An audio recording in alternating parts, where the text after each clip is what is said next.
What if I told you the bands you worship built their empires on artists you've never even heard of?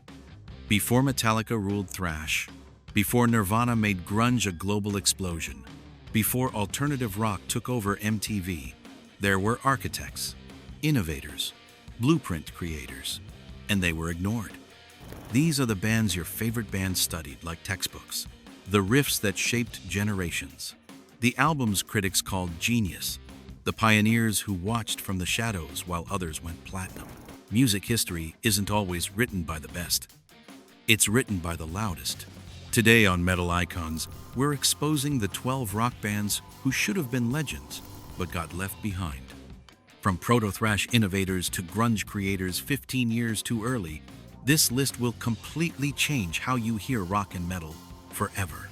And trust me, by the time we hit number 1, you're going to question everything you thought you knew about heavy music. Before we dive in, if you love real rock history, hidden metal legends, and the untold stories behind the greatest bands of all time, hit that like button, subscribe to Metal Icons, and turn on notifications so you never miss the truth behind the music. Asterisk, asterisk. Because here, we don't follow the mainstream. We uncover the icons. Let's dive in. Number 12. King's X. Heavy grooves with Beatles harmonies. On paper, it sounds impossible.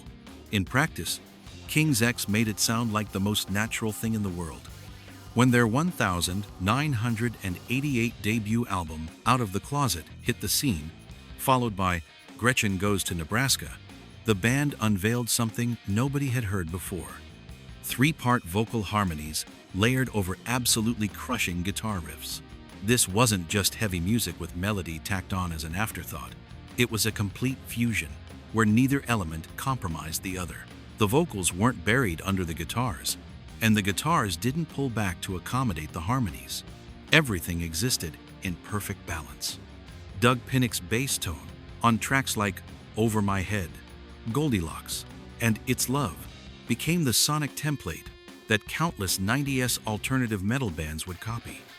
His approach to bass wasn't just rhythm section work, it was a melodic force that drove the entire sound forward. The bass lines were memorable, hummable even, while still providing the low-end punch that heavy music demands.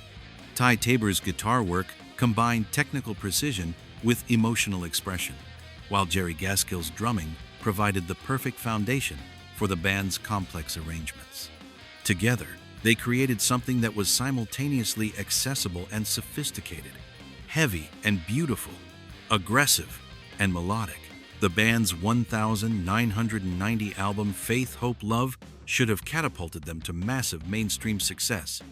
Songs like We Were Born to Be Loved and We Are Finding Who We Are had everything radio was supposedly looking for.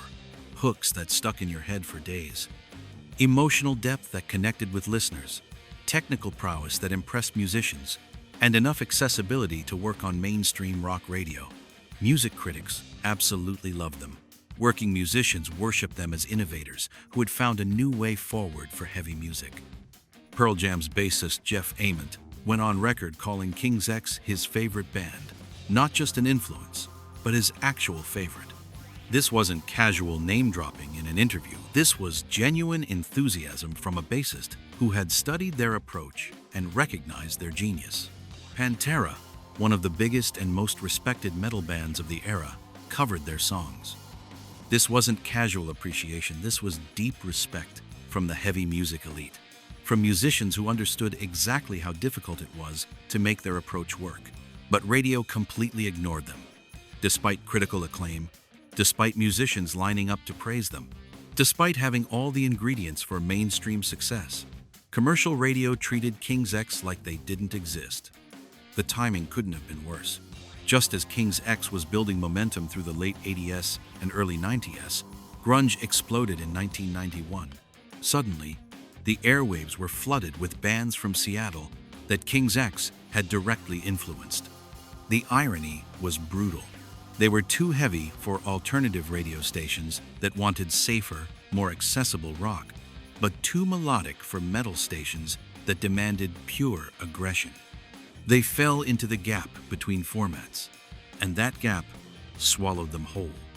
Over 40 years later, King's X is still touring, still creating music that pushes boundaries, and still overlooked by the mainstream audience that eagerly embraced the bands they inspired. Their influence can be heard in everyone, from Living Colour to Soundgarden to countless alternative metal bands, but their name remains unknown to most rock fans. Number 11. The Replacements. Rolling Stone magazine once called the Replacements the greatest band that never was. The tragic part? Paul Westerberg and his bandmates made absolutely sure that prophecy came true. The band's evolution from hardcore punk to emotionally raw alternative rock culminated in their 1984 masterpiece, Let It Be, an album so influential that Spin magazine ranked it number 12 on their list of the greatest albums of all time. Songs like Bastards of Young, I Will Dare, and Unsatisfied showcased Paul Westerberg's gift for ragged, unflinching honesty. This wasn't polished radio rock, this was real emotion, raw and unfiltered, delivered with just enough musical chaos to make it feel dangerous. Then they systematically destroyed every opportunity that came their way. The Replacements became legendary for performing drunk, playing covers of other people's songs at industry showcases meant to highlight their original material, and creating deliberately anti-commercial videos for MTV. They weren't just indifferent to success, they seemed actively hostile to it. Their 1987 album, Pleased to Meet Me, proved beyond any doubt that they could write perfect pop songs. Can't Hardly Wait and Alex Chilton were radio-ready tracks that showcased melodic sophistication without sacrificing any edge. But the band refused to play the promotional game required to get those songs heard. Green Day's Billy Joe Armstrong later admitted that without the Replacements, he'd probably still be playing bad speed metal in someone's garage. That's how foundational their influence was.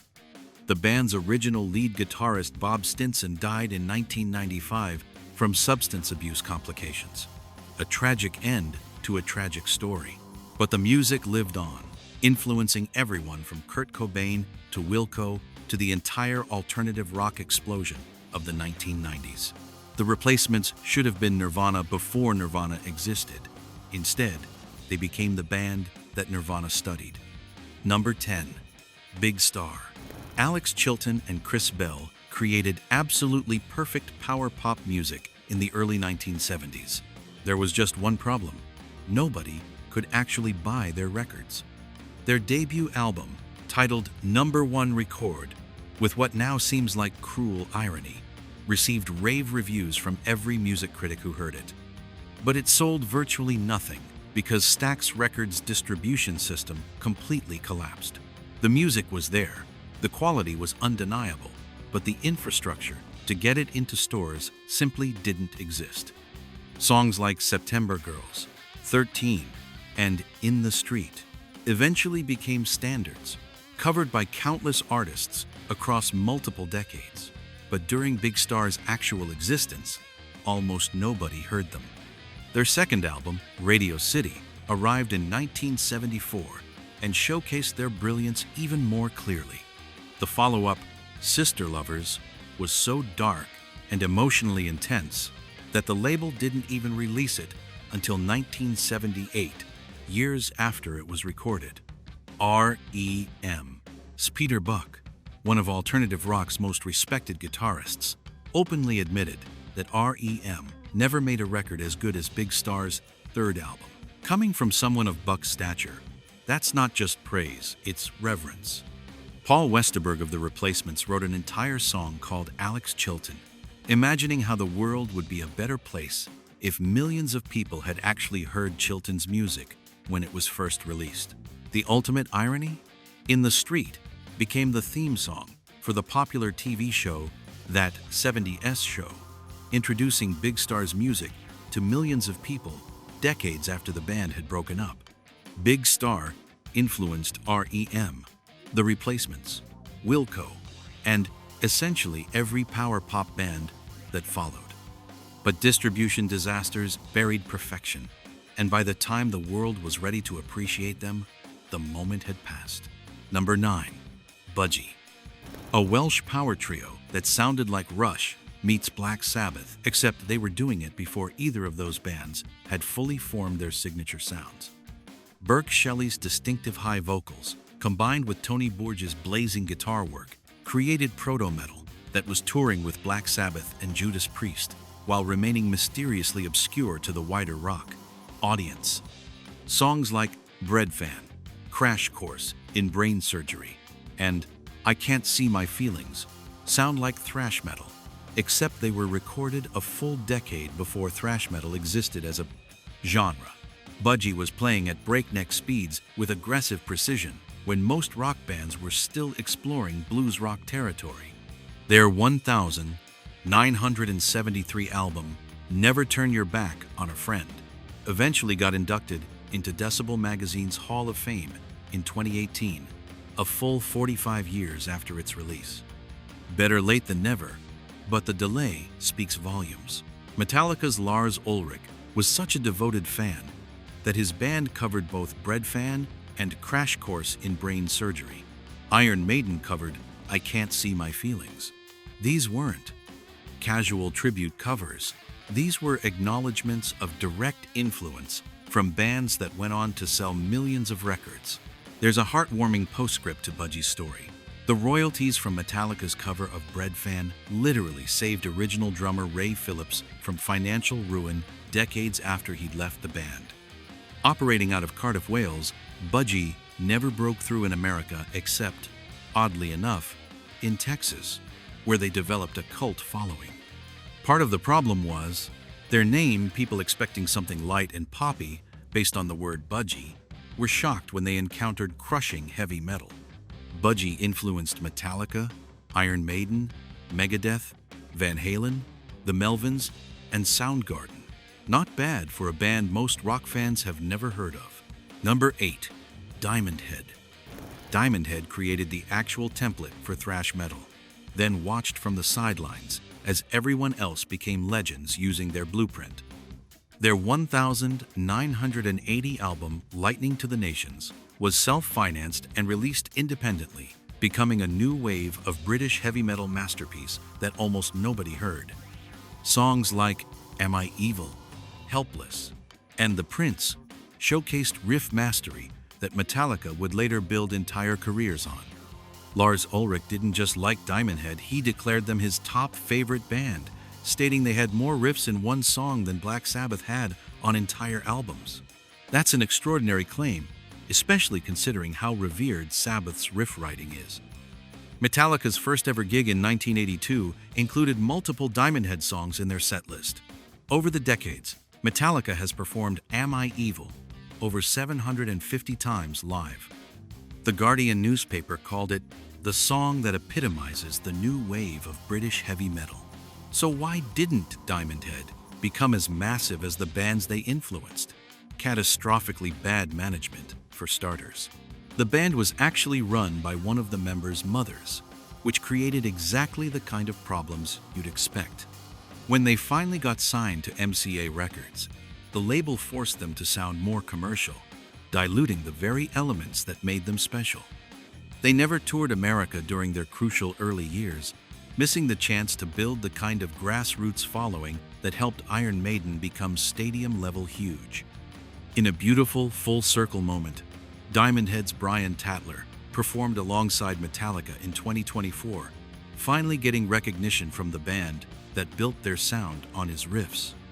Diamond Head created thrash metal's genetic code. Everyone else just evolved from it. Number 7. Husker Du. Hardcore punk, evolving into melodic alternative rock before alternative even existed as a category that was Husker Du's revolutionary achievement. Their 1984 double album Zen Arcade demonstrated that punk music could contain genuine emotional depth and sophisticated songwriting without losing any of its intensity. This wasn't punk going soft, this was punk growing up without selling out. Songs like New Day Rising, Makes No Sense at All, and Don't Want to Know If You Are Lonely combined aggression with melody in ways that shouldn't work together but absolutely did. The loud, quiet, loud dynamics, the emotional honesty layered over raw power. Husker Du invented all of it.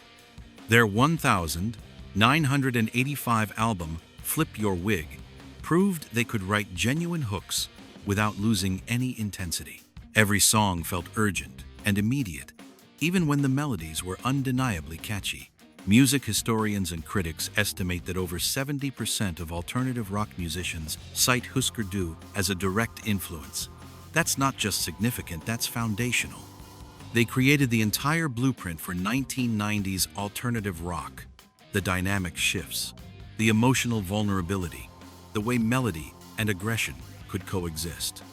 Warner Brothers Records signed them, recognizing their potential, but the label had absolutely no idea how to market music this far ahead of its time. The infrastructure to promote alternative rock simply didn't exist yet. Husker Du influenced Nirvana, Smashing Pumpkins, Pixies, Foo Fighters, and Green Day. Then they broke up in 1988, just 3 years before alternative rock became the dominant force in mainstream music. True fans know the truth. Husker Du invented it all. Everyone else just got the credit. Number 6. Melvins. Here's a fact that puts everything in perspective. Kurt Cobain worked as the Melvins roadie before Nirvana even existed. He repeatedly called them his favorite band. Then, after Nirvana exploded and he had the power to help them, he helped produce their album Houdini. The Melvins were doing absolutely everything that later defined grunge.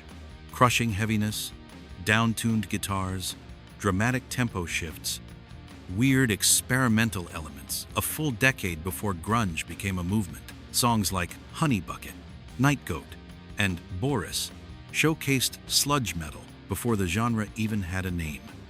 In fact, a Japanese drone metal band literally named themselves Boris after that Melvins song. That's how influential this material was. After Nirvana made grunge massive and major labels started desperately signing anything connected to Seattle, the Melvins got their major label deal. Then the labels realized the Melvins were too deliberately weird, too uncompromising, too experimental, and dropped them. The Melvins' drummer, Dale Crover, played on early Nirvana demos and literally introduced Dave Grohl to Kurt Cobain. Without the Melvins, the Nirvana we know might not have existed. All music doesn't mince words. Calling the Melvins Pacific Northwest doom grunge gods who were legendarily Kurt Cobain's favorite band. That legendarily is doing a lot of work. It's not hyperbole when it's documented.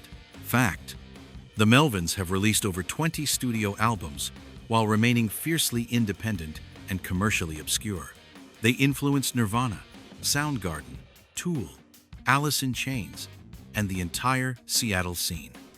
Most bands would kill for even a fraction of that influence. The Melvins just kept making exactly the music they wanted to make. Commercial success be damned. Number 5. Van der Graaf Generator. If Yes was Tolkien and Genesis was Lewis Carroll, then Van der Graaf Generator was Kierkegaard crossed with Edgar Allan Poe. That's how Mojo magazine perfectly described their approach to progressive rock.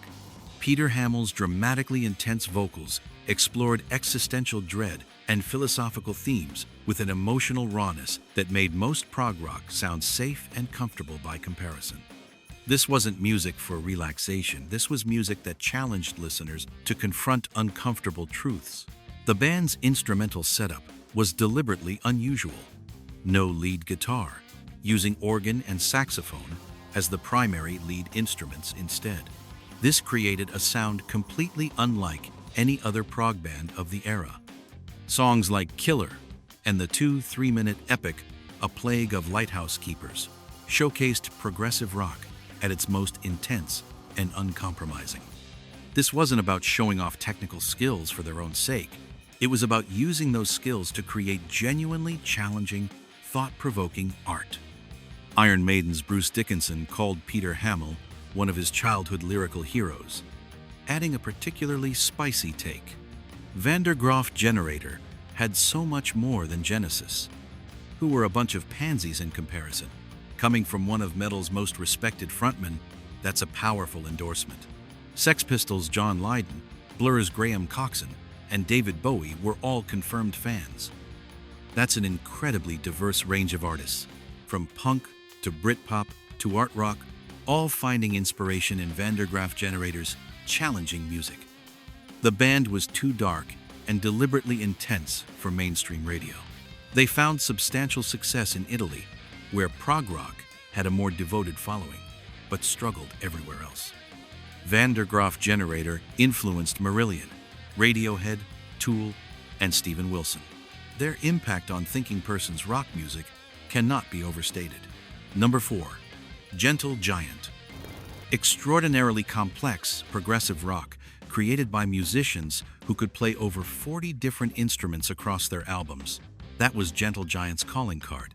The band featured intricate vocal counterpoint where all 5 or 6 members could sing complex harmonies, creating dense musical textures that rewarded careful listening. But here's what made them unique among prog bands. They compressed amazing compositional complexity into accessible song lengths instead of sprawling 2-0-minute epics. Knots featured interweaving a cappella vocals, giving way to instrumental counterpoint. Peel the Paint went unexpectedly heavy. Schul Days showcased stunning piano work. Each song was a self-contained musical journey. Band members later admitted they were just not good at being rock or pop stars. By 1977, when punk and disco were rising and prog was being dismissed as bloated and pretentious, Gentle Giant's lack of showmanship worked against them. Their music required deep, repeated listens to fully appreciate.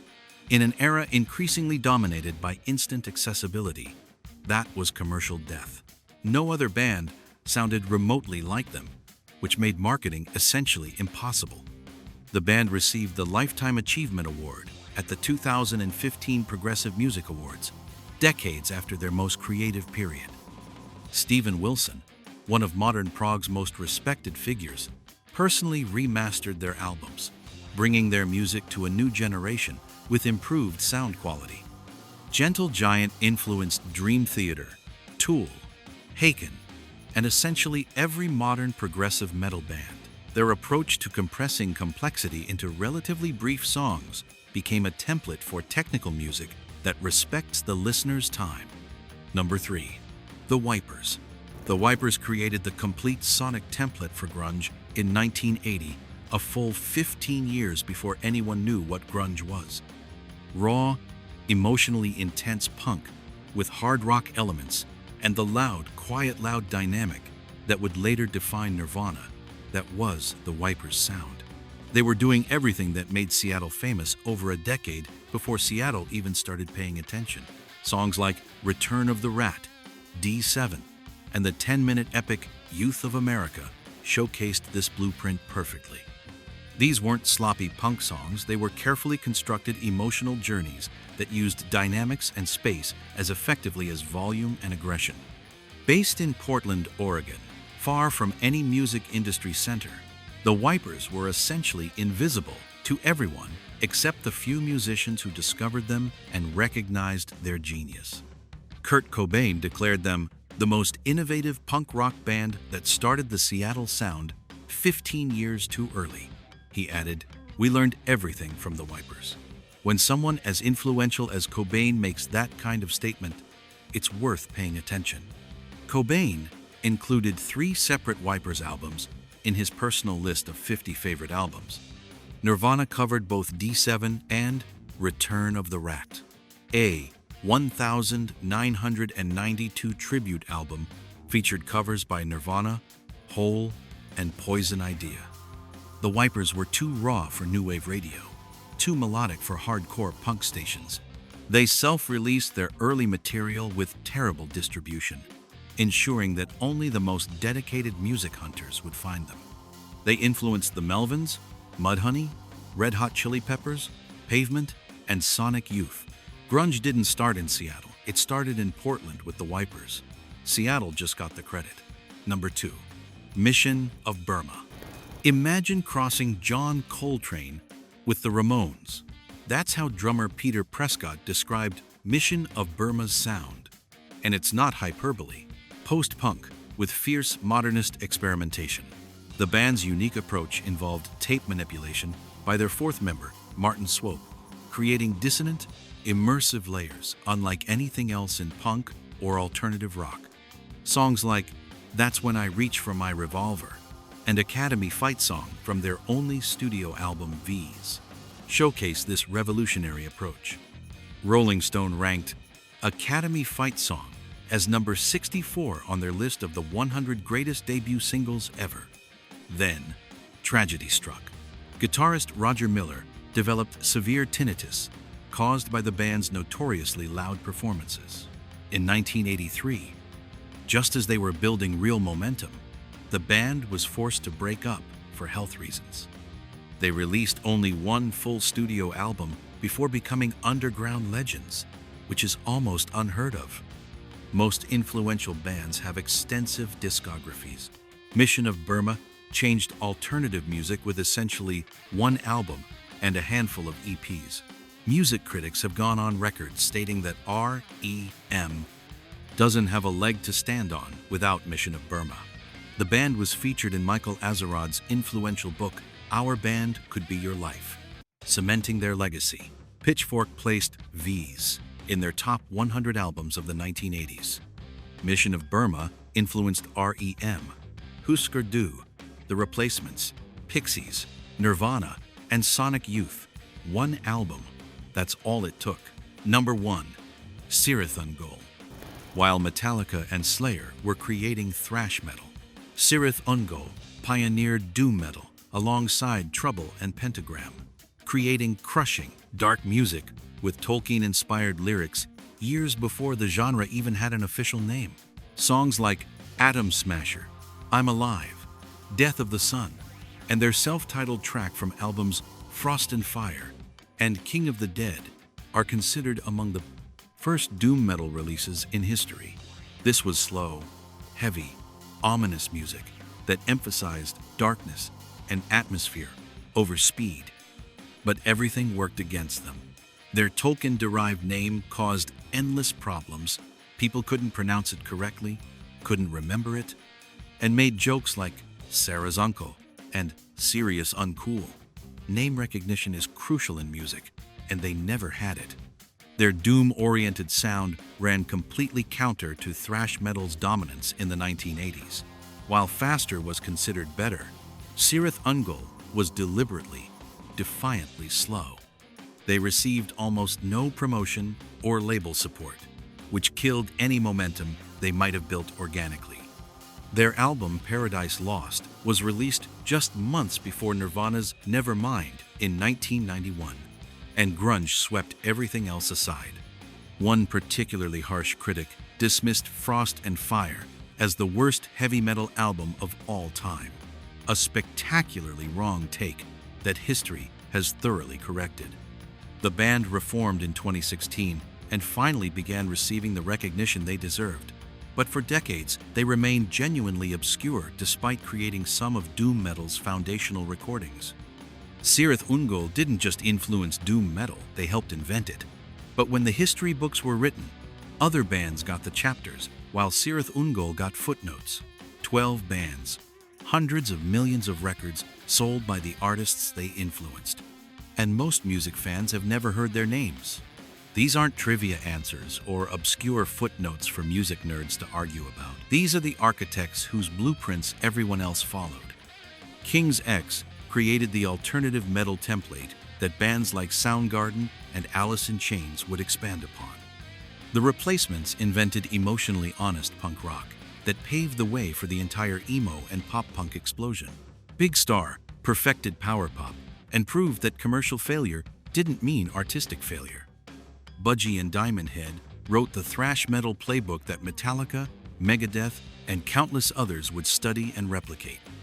Husker Du and the Wipers invented grunge a decade before anyone in Seattle picked up a guitar. The Melvins experimented with everything that would define alternative rock, while Kurt Cobain worked as their roadie. Van der Graaf Generator and Gentle Giant pushed progressive rock to its absolute limits and influenced everyone from Iron Maiden to Radiohead. Mission of Burma changed the entire trajectory of alternative music with essentially one album, And Sirith Ungol helped birth doom metal in complete obscurity while playing to tiny crowds. Critics recognized their genius. Music journalists wrote glowing reviews and placed their albums on year-end and all-time best lists. Musicians studied their records like textbooks, learned their techniques, borrowed their approaches, and built careers on their innovations. But commercial radio pretended they didn't exist. Record labels either ignored them or signed them without understanding how to market them, and mainstream success remained forever out of reach. The question we have to ask is, why? Why did these bands with undeniable talent, critical acclaim, and influence on the biggest artists in rock history fail to achieve the commercial success they deserved? The answers vary from band to band. Some had distribution problems that kept their records out of stores. Some were ahead of their time, creating music that audiences weren't ready for. Some self-sabotaged through bad decisions and self-destructive behavior.